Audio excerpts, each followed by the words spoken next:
Hello. Matthew tayo. Mateo chapter 16. Konti lang, verse 21 to 23.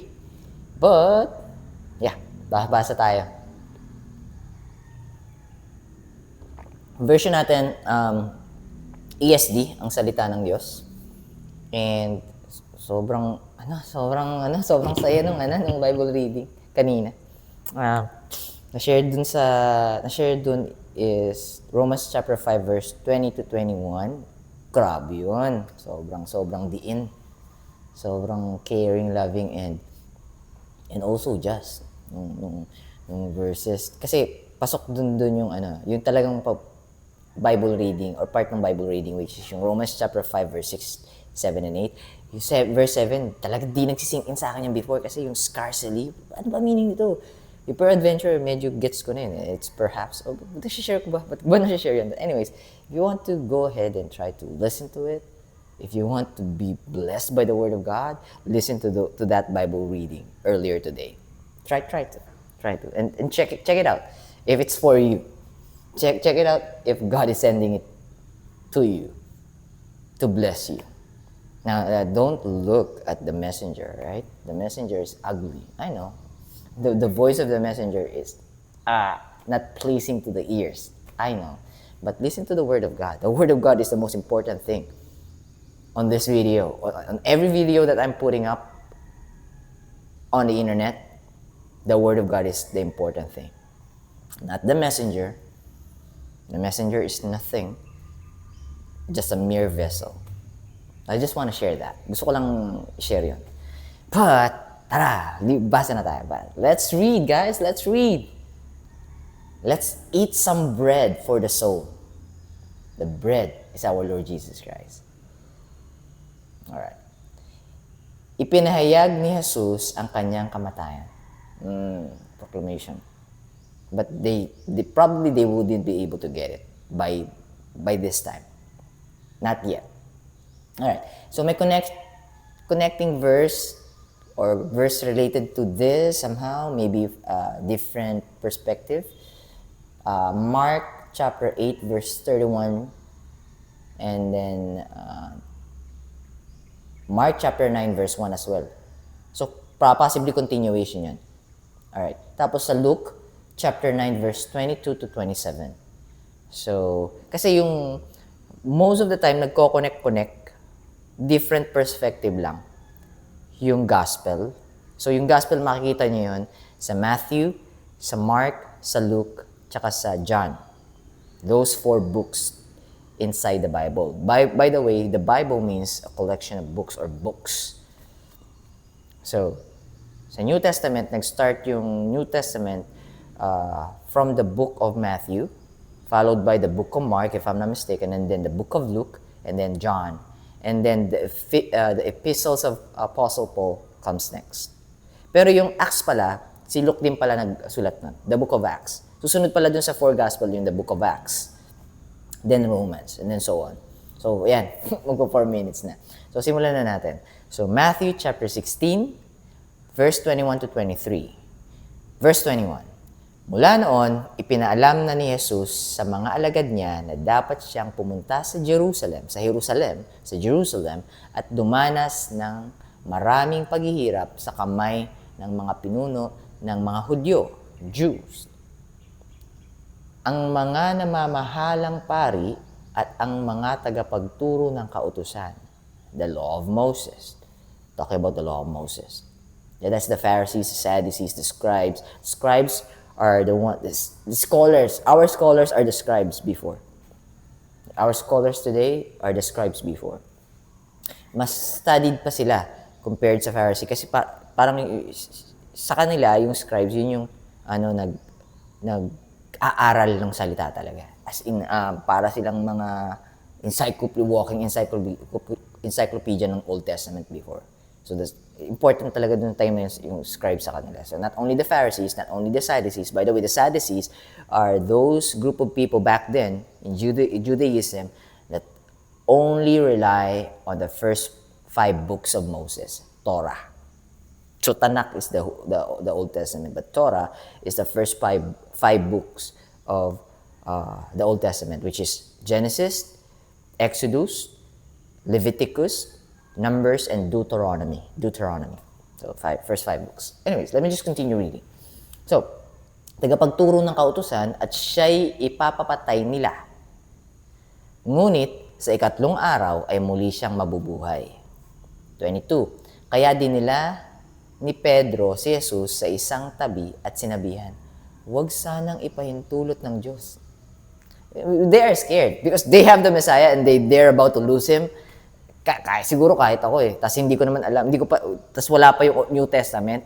Tapos nagsisimula silang lumakad with God. Siguro kahit ako yun nandun. Noong una sabi ko, hindi ako papayag. Bigla ko na-realize, because I have the advantage knowing the entirety of the New Testament. Kaya yung feeling ng flesh, sasabihin sa akin ng flesh, kaya hindi papayag kasi gets muna. Sila nagsisimula pa lang nilang mag-gets. Di pa nila sobrang gets dito. Kasi sinasabi dito ni Apostle Peter, dinala ni Pedro si Jesus sa isang tabi at sinabihan, huwag sanang ipahintulot ng Diyos. Panginoon, hindi ito kailanmang mangyayari sa iyo. Because they love Him. Because they are waiting for the Messiah. And the Messiah is on their face. And then the Messiah is telling them that you're about to lose me. Sooner or later. And it's coming soon. It's getting near. It's nigh. N-I-G-H. It's nigh. It's near. So, siguro, madinig nilang lahat yun. Same silang sasabihin, hindi kami papayag. But God knows what will happen. That's the thing. God knows what will happen. The apostles or the disciples back then doesn't know it. Because we are humans. We are not omniscient. We are not omnipresent. We're not everywhere in every time. That's only God's divinity and power can do that. So, genuine yung concern. Genuine naman yung concern. Good intention. Kaya lang, not all good intention is God's intention. So, let's listen to our Lord Jesus Christ. Verse 23, last verse na to. Hinarap ni Jesus si Pedro at sinabi, lumayo ka sa akin, Satanas. Kita niyo yan, ha? Good naman yung intention. Good naman yung intention. Concern naman. Ayoko namin. Kasi, hindi, good yung intention kasi by the flesh. You don't want to lose someone. But by saying that, it means you're preventing the plans of God without even knowing it. Kasi napupuno ka or sumas sa puso ka. You're dwelling inside your heart and emotions.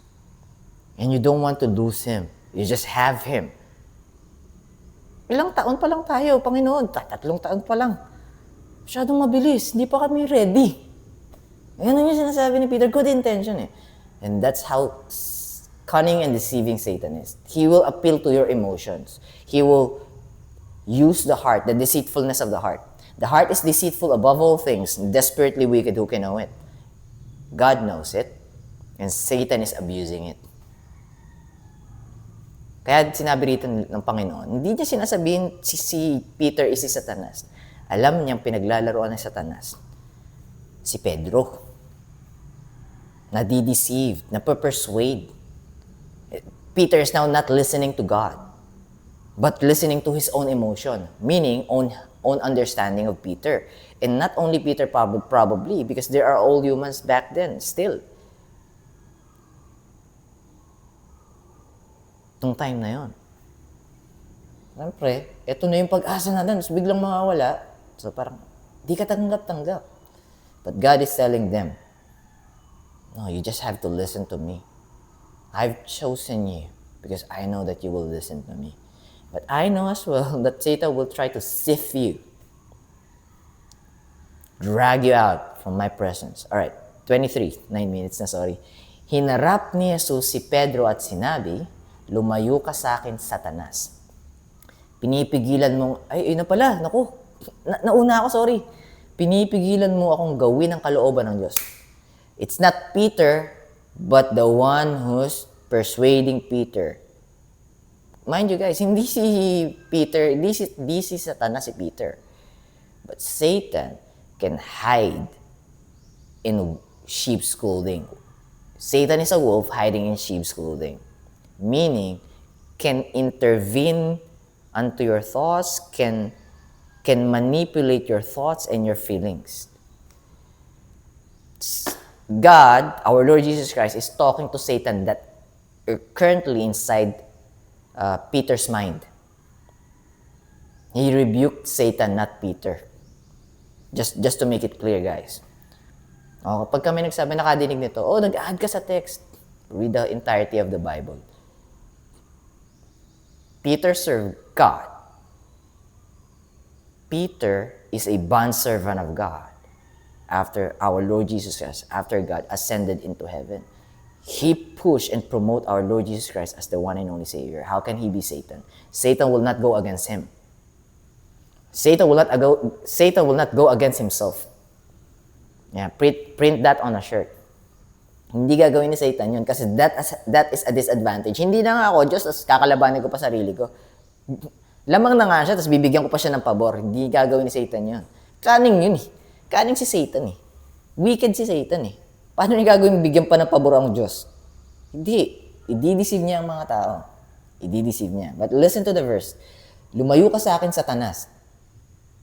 Pinipigilan mo akong gawin ang kalooban ng Diyos by going inside the thoughts and heart of Peter, and now Peter is telling your bid to me. Na ginagamit mo pa si Peter, hindi ka lulusot sa akin. Tanda mo, Satan, you're not God. You want to be God, but you will never become God. That's our Lord Jesus Christ telling that to Satan without even telling him exactly on the word. Paano ko nasabi? Yun yung ganun si Lord eh. Ganun siya. Basahin niyo yung Bible. Try niyo basahin. Makikita niyo. He's against Satan. He's not with Satan. Kaya ako nasasabi na si Satan gagawa ng paraan para mapigilan ang kalooban ng Diyos. But it already happened. Satan has been defeated 2,000 years ago, more or less. The only thing that Satan can do is to distract you from heaven. Because if you're distracted from heaven, meaning AKA, you wouldn't be able to enter the kingdom of heaven because you're too distracted by the deeds of Satan, you're bound to hell. And Satan is clapping. Satan is rejoicing every time someone has been misled. But those people that are misled, God knows who they are. And they are called goats. Not the greatest of all time, the actual goats. Because there's a sheep, meaning the true believers and followers and sincerely believing in our Lord Jesus Christ alone, that He is the only Savior and there's nothing we can do to save ourselves. Those are the sheep. But those people that believe in themselves to be partly involved on their salvation, goats. Pwedeng lost sheep, pero pagka last breath na, ganun pa rin yung paniniwalaan nila, goats. And that's scary. Because they have been deceived by the enemy. Because the enemy can pretend a priest, a pope, archbishop, bishop, pastors. It could pretend as a evangelizers or someone who's sharing the word of God. Everyone could pretend. Everyone could be used by the enemy. So how can you check it out? 1 John chapter 4 verse 1. Test the spirit if it's of God. If it's pulling you out from God and pulling you to yourself as a co-redeemer, as a co-savior, meaning if you can save yourselves, you're treating yourselves as gods. And Satan is not going to tell you directly. Satan wouldn't tell it to you directly because you're going to run away from Satan if you heard and if you truly understand how Satan deceived Eve in the garden. Genesis chapter 3 verse 5. I want to share this. I have to share this. For God doth know that once you eat that fruit, your eyes shall be open. So I'm just paraphrasing. Read it for yourself. The moment you eat that fruit that God forbade you to eat, God knows that your eyes shall be open. What's the meaning of it? It means you'll be smart and you'll be knowledgeable, and the world will now make sense to you. You'll be able to know that you are naked. You'll be able to know that, oh, I'm naked. It's wrong. You will be able to learn about lust and self-satisfaction. For God doth know, once you eat that fruit, your eyes shall be open. The next line, and you shall be as gods. Magiging kang parang Diyos. Ano ibig sabihin nun? If you think you can save yourselves, if you think you can add your good works as a reason of you becoming saved, it means you're treating yourself as part gods, taking away some of the glory from God. Meaning, you now have a reason to boast. Hindi ako magbo-boast.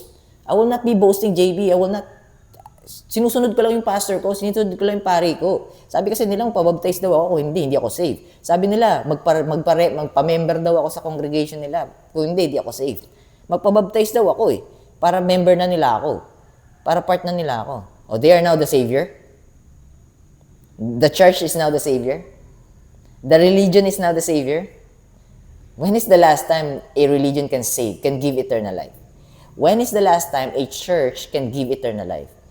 Even the body of Christ. If you read the Bible, the church is the believers get together. The body of Christ is the believers who truly believing and sincerely, genuinely believing in our Lord Jesus Christ as our sole Savior and as our gods. Even us believers cannot save you. We cannot. God is the only one who can save you. Now, Satan will pretend as a sheep. Satan will pretend as one of us because Satan knows how to live in heaven.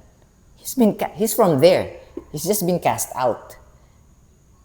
Satan knows. And be careful who you're listening to. Now, if the people that you're listening to right now is pointing you to yourselves, they are just telling you, without even telling you, treat yourselves as God. Don't get mad at them. You can run away from them, but don't curse them. It's part of the plan. God will allow that to happen. So if you haven't felt rock bottom, you will never be able to appreciate God's presence. Because at the rock bottom, there's Christ waiting. Because the rock is our Lord Jesus Christ. He will meet you in your lowest, just to lift you up and help you stand up. There's a daming gems ngayon. Papadala si Lord ng gems. Grabe. Ngayon lang nagsisink in yun kasi first time kaya ata sinabi yan. Grabe si Lord pagka nagbigay ng wisdom. Sabi nga ni Pastor Peter, wisdom is not just knowledge.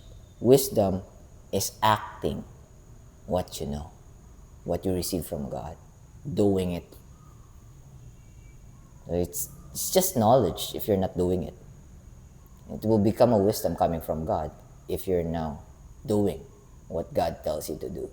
And God said, to love the Lord your God with all your heart, with all your mind, with all your strength, with all your soul.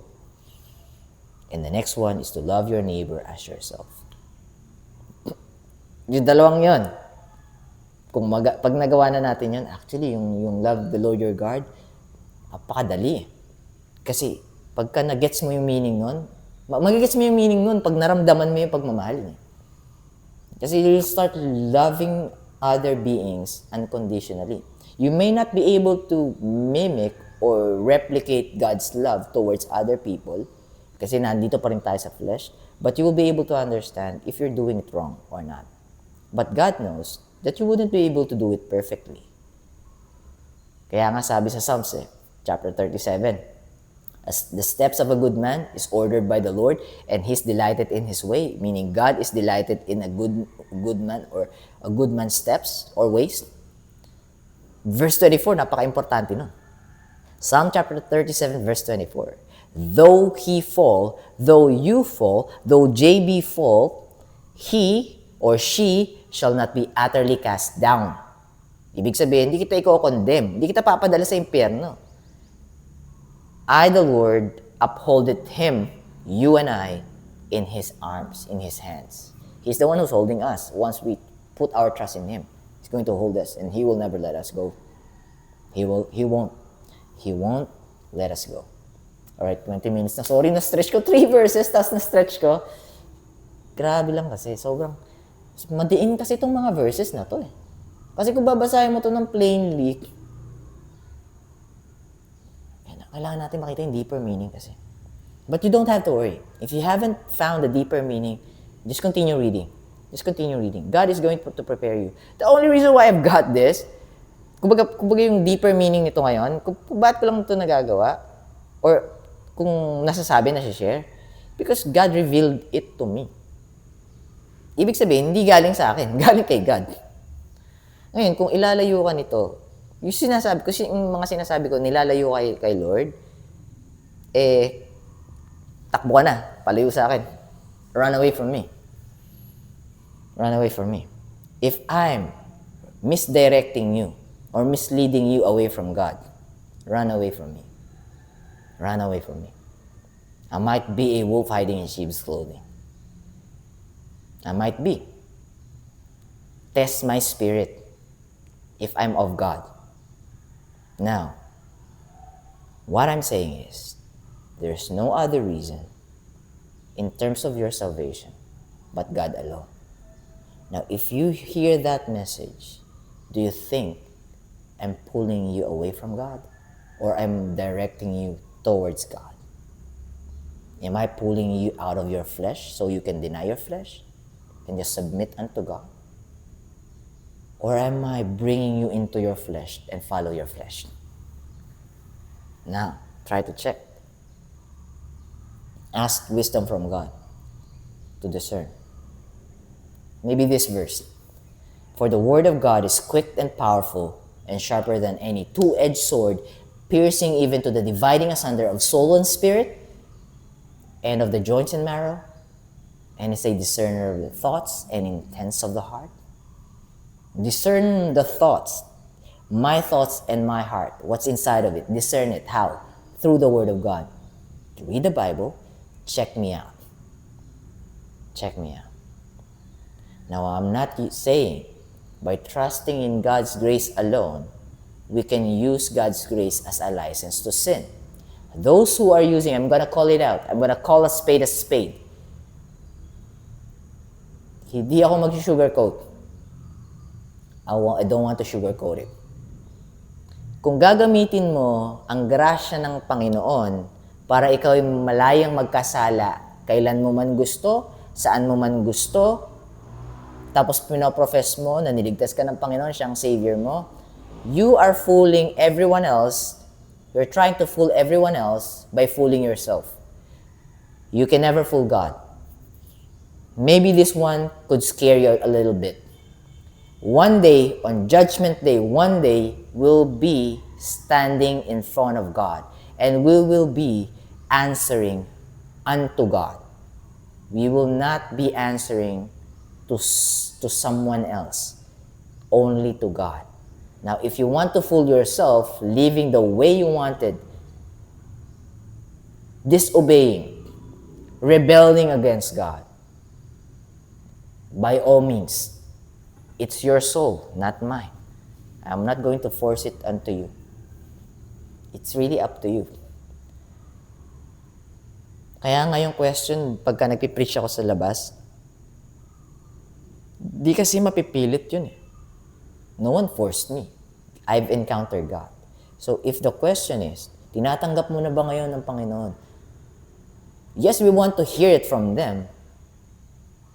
Paano kung hindi pa nag-sink in, tapos napipilitan lang? Just to satisfy you. Diba? Medyo mabigat din. It's between them and God. We can only plant seeds. And it is going to be genuine and sincere if we are not forcing them. If we are telling them or sharing to them that if you understand the gospel, if you want to accept God now as your one and only Savior, you can do it with me. Let's pray. Now, if you're yet ready, things that you've just heard, take, because God, you will encounter. Maybe this is it. Maybe this, I mean, this is not it. Maybe the conversation is it. Maybe the conversation that you have right now with me is it. God is talking to you through me. But if not, but if you're starting to begin to hear Him and you're not yet sold or 100%, go deeper. In your own time, in God, not actually in your own time, in God's perfect timing, you will be able to return to the flock of the sheep. And I'm not scared. And I'm not afraid. The word of God will not return to Him in vain. It always serves its purpose. Isaiah chapter 55 verse 11. Dumadaldal na ako masyado. 3 verse lang napahaba ako ng 25 minutes, actually 26 minutes. Submit yourselves therefore to God, resist the devil, and he will flee from you.